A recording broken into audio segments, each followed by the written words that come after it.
નમસ્કાર દોસ્તો, હાલ અમે સુરત અડાજણમાં છીએ અને એક નિરાધાર દાદી છે. જો કે બે દીકરા હોવા છતાં પણ દાદી નિરાધાર છે. દીકરા રાખતા મતલબ દીકરા ઘણા ટાઈમથી દાદી જોડે રહેતા નથી અને દાદી એકલા જ રહે છે. એક નાની એવી રૂમ છે આવાસમાં, 10x10ની 10x10 છે ને દાદી? 10x10ની રૂમ છે. એમાં બધું જ આવી જાય દાદીનું અને ખૂબ જ ખરાબ હાલતમાં જીવે છે.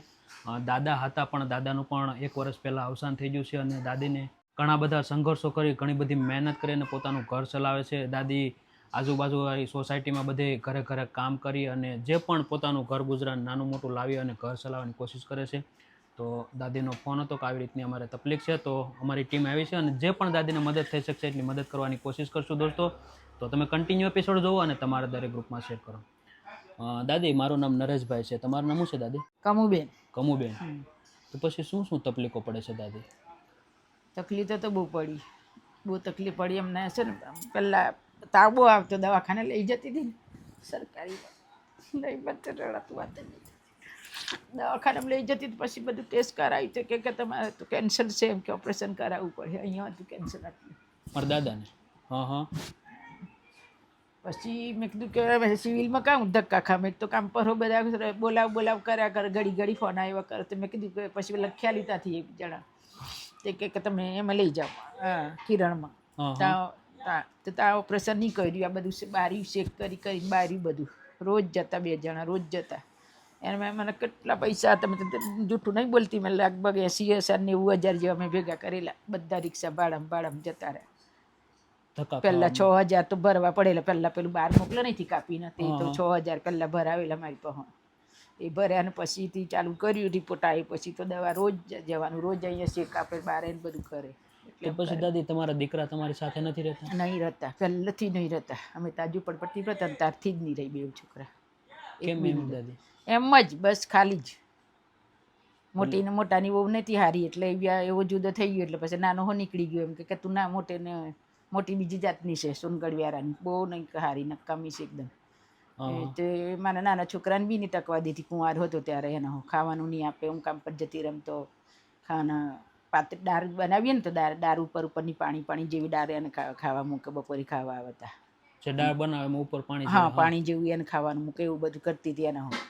પછી અમે જરાક લડ્યા, બોલ્યા કે આવું કેમ કરે? તો એ મારા તારો દિયર છે ને હગ્ગો ભાઈ, જો તું રાખતી હોય તો. મેં કીધું તો પછી એમ કરીને નીકળી ગયો છોકરો જુદો, કારણ કે મારી બૈરીને તું ટકવા નહીં દેતી એમ કરીને. એ નીકળી ગયો એટલે પછી નાનાના લગ્ન કર્યા. પછી તો એવું જ થોડાક વખત જુદો નીકળ્યો. સત્સંગી છે, સ્વામિનારાયણનું આટલો ધર્મ પાડીએ તો બી છોકરા 2 સત્સંગી હતા. હવે તો બગડી ગયા, 2 બગડી નહીં ગયા એમ, પણ ખાતા પીતા એવું કંઈ નથી જાણી, કહીએ જ નહીં. એક નહીં વ્યસન બી એવું કંઈ નથી, પણ આ મા બાપ નહીં રાખે બસ. એટલે તમને એકલા મૂકી દીધા? બસ મૂકી દીધા એકલા. અમારી ગયા તો 12મા દિવસ આવ્યા, 12થી બધું પતાવીને જતા રહે. 2 જણ એટલે અમારી ગયા તે દાડા આવેલા, બધાને દેખાતા. પણ કોઈને હજુ મને એમને કીધું કે મારે ઘેર તો 1 દિવસ રહેવા આવ, કે એકલી કેમ રહેતી છે એમ કરીને. એટલે ખાલી બેસણામાં આવીને પછી જતા? મારી ગયા તે દાડા આવી ગયા, શમશાનમાં જઈને આવીને પછી જતા રહ્યા. પછી બેસણાના દિવસે આવ્યા તો ગામથી મારી જેઠાણીને, અમને જેઠાણી બી એકલી છે, એનો છોકરો બી મરી ગયો, મારી જેઠ બી મરી ગયા, એક જ છોકરી છે ને. તો જેઠાણી રેલી હતી અઠવાડિયે 15 દાડા મારતા. પછી બધું પતી ગયું, પછી લઈને જતા રહે અમદાવાદ. પછી મને કે તું અમદાવાદ આવતી રહે બધું બંધ કરી. મેં મારું કામ અહીંયા ચાલે, ઘર એવું મૂકીને કેવી રીતના આવું? એના હો છોકરાની છોકરી હાથે રહી જમાઈ હાથે. મેં કીધું કે સારું પછી આવું. મેં કીધું એમ કરી. પછી તો મને બધાએ ના પાડી કે કંઈ નતા જવાનું, નહીં તારે અહીંયા જ કામ કરીને ખાય એમ કે. પછી દાદી તમે કઈ રીતનું ઘર ચલાવો? આ કામ કરો જ અમે, એટલે જ ભાઈ એમાંથી જ ચલાવું બધું. એટલે ઘરે ઘરે કામ કરવા જાય? 3 જગ્યાએ વાસણ ઘસું. પહેલાં તો હું 6 ઘરના કામ કરતી હતી, પણ ઓપરેશન કર્યા પછી પોતા નહીં થતા મારાથી, ના પાડી ડૉક્ટર. 2 વર્ષ સુધી તો કચરા પોતા નહીં થાય તમારથી એમ કરી. એટલે આમ ઘરે ઘરે જઈને બધાનું કામ કરો? એમાં શું મળે દાદી? 2,000 આપે એક જણી મહિનાના. હવે જે ફોન આવ્યો ને એના 3 ટાઈમને ભેગા વાસણ કરી 2,000 આપે. એક જગ્યાએ 2 જગ્યાએ 800 આપે, 900 આપે. આપણે વધારે મહિનાના? હા, મહિના. એટલે 3-4 હજાર જેવું? હા બસ. એટલે તો પછી 3-4 હજારમાં તમે તમારું ઘર ચલાવો? લાવું કિલો ચોખા લઈ આવું, કિલો ઘઉં લઈ આવું, લોટ લઈ આવું, એવું કરીને ચાલ્યા કરું. પછી ઓપરેશન કરવાનું હતું ને મારું, તો મારા ડૉક્ટરને બતાવતું ના કે તમારા મણિકા ખસી ગયેલા છે. બધા સુરતમાં પગ મૂકે ને ત્યાંથી જ કામ કરું છું ભાઈ. છોકરા નાના હતા, પરણાયા પણ થાય, બધું કરી ભણાયા છોકરાઓને વાસણ જ ઘસું ને કામ કરીને એના પપ્પા તો મિલમાં જતા મિલમાં એટલો પગાર નહીં હતો કપડાની વણાટ ખાટામાં પછી એમને છૂટા કરી દીધેલા પણ મિલ બંધ થઈ ગઈ એટલે પછી વોચમિલમાં જતા હતા વોચમિલમાં કામ કરતા હતા હા તેમ કરીને બધું સારી રીતના છોકરાઓને પરણ્યા એવું નહીં કે ગમે તેવા પરણ્યા પણ ત્યાં બધું કરી એમાં મારું આખી જિંદગીની કમાણી જતી રહી આખી કમાણી જિંદગીની કામ કરીને મણી ક્યાં ઘસાઈ ગયા એટલે કે ઓપરેશન જ કરવું પડે 3-4 જગ્યાએ અમે એવું કરાયું તો કે તમારે ઓપરેશન જ કરવું પડે તો મેં કીધું મને બધા કે મેહુલ પહોંચ્યા મારા નાના છોકરાના મેહુલ એમ કે એનું થોડો ઘણા હોય તો તને આપ્યો પછી થોડા ભેગા કરીને આપી દેજે એમ કરી હું ગઈ મેં કીધું મેહુલ મને ના હું ગઈ મને જોઈને બાયણી બંધ કરી દીધી દરવાજો નહીં ખોલ્યો નાના છોકરા તમને જોઈ મને જોયા મેં ઠોકીને તો આવ્યો જોવા એમ કરીને જોઈને પછી બાયણી બંધ કરીને આગળ મારી દીધી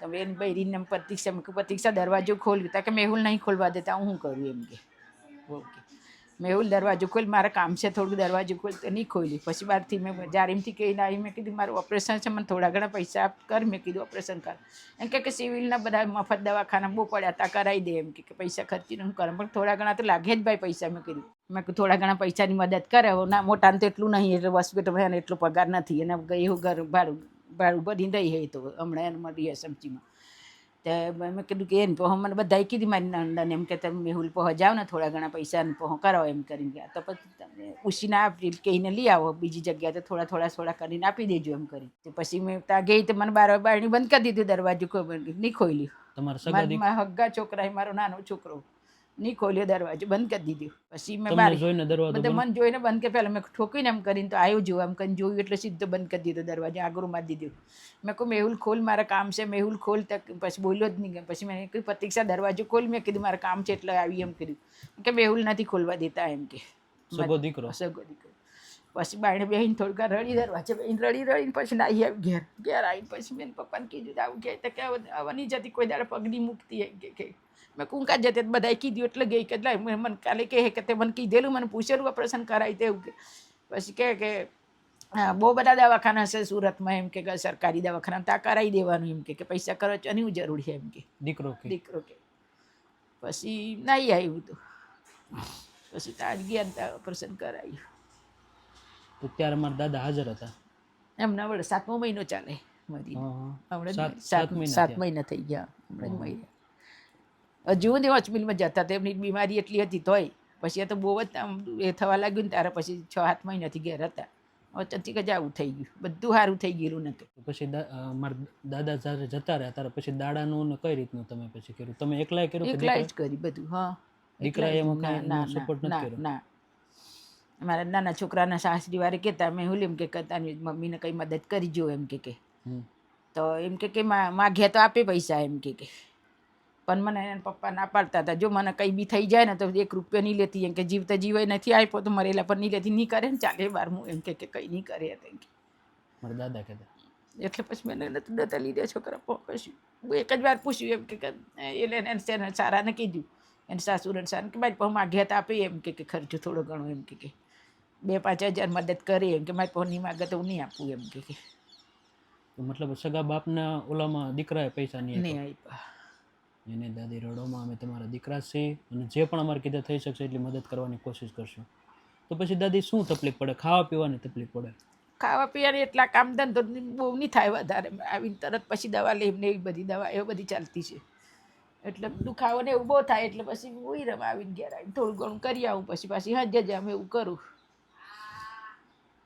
કેટલી ઉંમર છે દાદી તમારી મારી 53 જેવી ચાલતી હે 63 જેવી તો પણ બધા ઘરના કામ કરવા જતા ત્યાં વાસણ જ ઘસું ભાઈ બીજું નહીં થતું મારથી એટલે તો અત્યારમાં તમે જે પણ અનાજ લાવો એ કઈ રીતનું લાવો થોડું લઈ આવું બધું મારી એક પેલી શેઠાણીએ ખાલી કરીને ગઈ ને એ બહુ સારી હતી એ અમદાવાદ રવા જતી રહી ફ્રીજ આપી ગઈ પછી કેટલું બધું એક પલંગ આપી ગયેલી તો તૂટેલો હતો કેટલું બધું આપી ગયેલી ગાદલા 2 આપી ગયેલી ફ્રીજ આપી ગઈ કેટલું બધું પૈસા ખાસ આપી ગયેલી મને ચોખા ઘઉં એવું બધું વધેલું ને બધું આપી ગયેલી અમદાવાદ જતા રહી બિચારા બહુ સારા હતા કામ કરતા હતા હા એમ નતા કામ કરતી ત્યારે તો હું વાસણ બી કરતી ને કચરા પોતા હું કરતી પોતા થતા ને માંથી ત્યારે અત્યારે હું તમારે ખાવા પીવામાં તકલીફ પડે છે ખાવા પીવાનું લાવવા મૂકવાનું કંઈ ને કંઈ જોઈએ જ ને ઉપાધિ કરવામાં દાદી તમારે જે પણ રાશન લેવું છે આપણે રાશન લઈ આવી અને શાંતિથી તમે ખાઈ શકો 3 ટાઈમ. દાદી રાશન આવી જાય તો બીજી ઉપાધિ તો ન રહી. ન રહી હા, બીજું તો પછી હું કામ કરું એમાંથી કાંઈ બીજું તો હું કાંઈ દવા ને દૂધ ને શાકભાજી ને એવું જ જોઈએ મને, બીજું કંઈ નહીં. સાચી વાત. હા હા. 10 રૂપિયાના કેળા લઈ આવું, 2 દિવસ જરૂર મૂકેલા આવી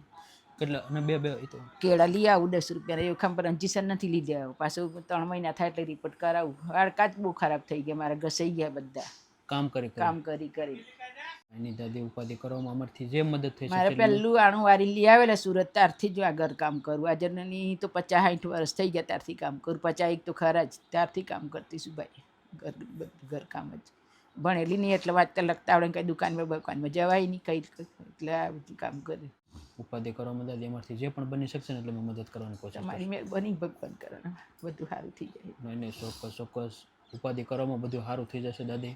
દોસ્તો તમે જોયું તે પ્રમાણે સગા દીકરા સગી માને આવી રીતે મૂકી દેતા હોય છે, અને કહેવાય ને કે મૂકી દેને તો કાંઈ વાંધો નથી, પણ જ્યારે માને જોવે ત્યારે દરવાજા બંધ કરી દે તો એ માની ઉપર કેવી વેદના થતી છે. જેને જે માએ જન્મ આપ્યો, જેને એણે મોટા કર્યા, ખવડાવી પીવડાવી નવરાવી ધોવરાવી અને હાલતા ચાલતા બોલતા શીખવાડ્યું, બધું શીખવાડ્યું, એ માને જોઈને દરવાજા બંધ કરી દે એટલે એ દીકરા કેવા છે તમે વિચાર કરી શકો.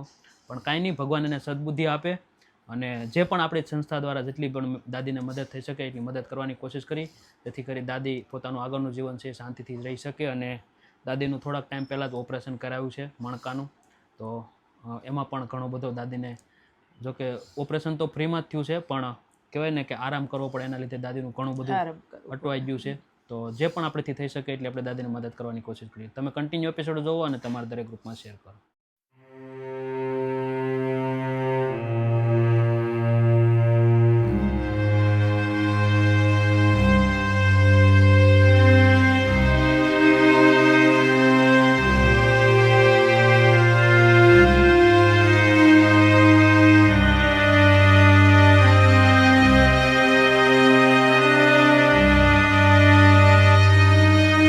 દાદી રાશન આવી ગયું, તમારે જે પણ બધું જોતું હતું, કેવું લાગ્યું દાદી? સારું લાગ્યું. ભગવાન તમારું ભલું કરે, વાત કેમ તમારી આખી ટીમને ભગવાન સારી રાખે બધા. થેન્ક યુ દાદી. અને આજની ખાસ મદદ તમારી આખી ટીમને ભગવાન બધું સારું કરાવે. ચોક્કસ. અને આશીર્વાદ આપજો કે તમારા જેવા નિરાધાર વ્યક્તિ. ભગવાન આશીર્વાદ, મારા તો હું છે, ભગવાન તમને સારું આટલું આપે, મારા તો પેલી વિધવાના હું આશીર્વાદ કહેવાય, ભગવાન તમને સારું હાલે બધું. ચોક્કસ દાદી. અને આજની ખાસ મદદ છે દિનેશભાઈ રાજાભાઈ પટેલ, મુંબઈના છે, એમના તરફથી આ જે પણ રાશન છે દાદી એ એમના તરફથી છે. તો એમના વિશે શું કહેશો દાદી?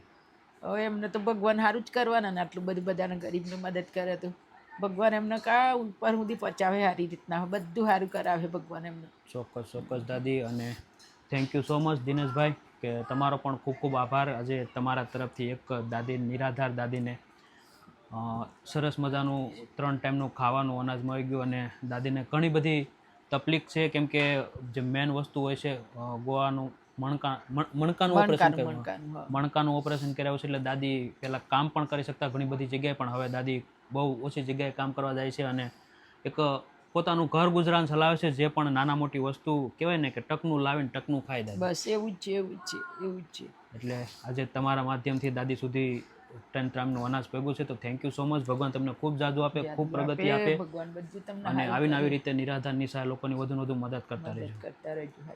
કાંઈ નહીં દાદી, આશીર્વાદ આપજો કે અમે તમારા જેવા લોકો સુધી વધુ પહોંચી શકીએ. અને સ્વામીજી બધું સારું કરે, મારા ગુરુજી બધું સારું કરે તમને. ચોક્કસ દાદી. Thank you. તો દોસ્તો કાંઈ નહીં, તમને અમારો વિડીયો ગમ્યો હોય તો ચેનલને અવશ્ય સબસ્ક્રાઈબ કરજો, અને આવી જ રીતે પ્રેમ સપોર્ટ આપતા રહેજો, અને વિડીયોનું વધુ શેર કરજો. જય હિન્દ, જય ભારત.